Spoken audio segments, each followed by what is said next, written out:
What is up, guys? Welcome back to the channel and welcome back to another Dying Light 2 video. In today's video I'm going to show you how you can get the new Chinoarashi longsword in Dying Light 2, and also we're going to take a look at it in action to see how it pairs up against some of the other weapons that I use in this game.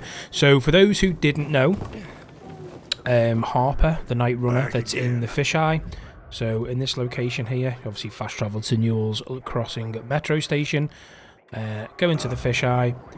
When you speak to him, obviously if you've done this before, you'll see there's daily bounties, weekly bounties, and then obviously in the bottom right corner you see I'm level 21. Now to get access to the new Chinoarashi weapon, you need to get to level 20 before this unlocks. As you can see, I've just recently got to this level. So this is the first time I'm going to see it, it's the first time I'm going to use it, and we're going to compare it to obviously the weapons that I already have, and see if there's any longevity within this weapon in particular. So let's pick it up. As you can see there, Chinoarashi legendary longsword. Coming back for more? Let's move away from Harper because he likes to talk. Let's go into our inventory, let's change out this for this. Right, straight away you can see it's 625 in damage, and the max level is around 629. As you can see, I think it's around about that. There's not much difference with it, so it is maxed out in the damage side of things, which is good, because there's a lot of these weapons that you do from quests that don't live up to the max level. So this is good to see, and let's take a quick look at it. You can see it's got bleeding and shock combined effect on critical hits. So we won't be able to see that, but just for reference, I suppose that's going to be... So that means it's going to be slit for the bleed, because that's a critical hit mod, and also it's going to be shock. So they're the two basically mods that are on this particular weapon. It obviously doesn't show that it's got empowerment, but I'm assuming it has got empowerment with it being a maxed out mod. And it, you know what, it actually, if we go to it, can you repair it? It'd be interesting to see if we can repair this weapon, because if you can't, then I don't really see the point in trading out and wasting your mutation samples on this. It'd be better just to repair these weapons. But anyway, let's take a quick look at it in action nevertheless. It actually looks really cool, doesn't it? I like that red animation then when I sliced it. Tell you what, we'll go and do this Hag Tracks side mission. We'll take a few of these renegades out with it.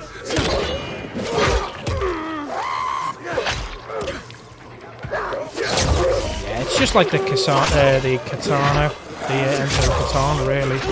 But being honest. Oh, there's the hag.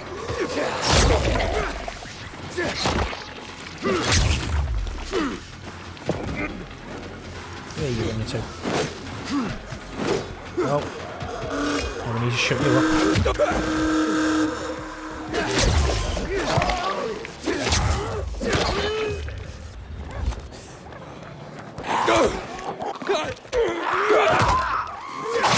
See how it goes through all these chords. It's just so slow, like the katana, to be honest with you.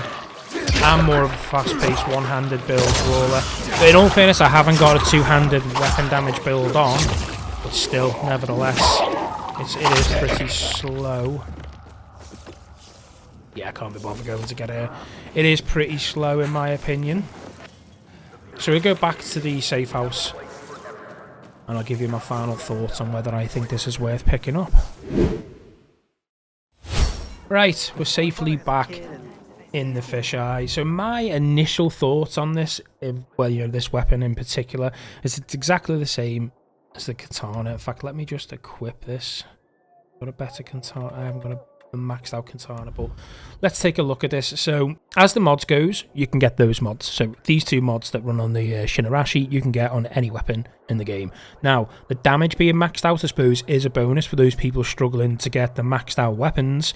So for instance, I've got this katana here, 576. It did have a 625 katana, unless that's in my stash, but nevertheless, if you've got a lower level katana, you've been grinding out the dailies to pick this up, then, you know, I suppose it is a quick stopgap, nevertheless, but I prefer these ability, the normal legendaries that you pick up in games, so the simple fact you can repair them. I'm looking at this and I've got a feeling we're not going to be able to repair it because there's no option to put a correct charm on it. It just says select it, drop. There's no way to actually physically put the correct charm on it, so I'm gonna go along and say that this is kind of pointless. Get yourself a good katana if you are a two-handed weapon build. I obviously prefer a one-handed weapon build just due to the DPS side of things and the mods obviously critting a lot more frequent, and then you keep a bow or a crossbow for long range if you don't want to get involved with a load like a horde of zombies. If you are a two-hand build, I still think a maxed out katana, as I say, because you can repair it, is better. But obviously, it looks different. For the completionist in you, you might want to pick this up. You might want to grind it, and then you can say, well, at least I've grinded it. At least I then own it. At least I've got the option to have it. So that's the reason I grind it out. I kind of had the feeling that I wasn't going to enjoy this weapon in the sense of keeping it, for longevity. And my point is proven, to be honest with you. Just so you can have a look at the stats, as you can see, low health damage on a normal katana is 11%. On that, it's 12. Low stamina damage bonus is 13%. Doesn't actually have that on that, but it has 9% regeneration on quick attacks. Stamina regeneration on quick attacks on that is 6, so it does have 3 more percent. Stance meter is 17%.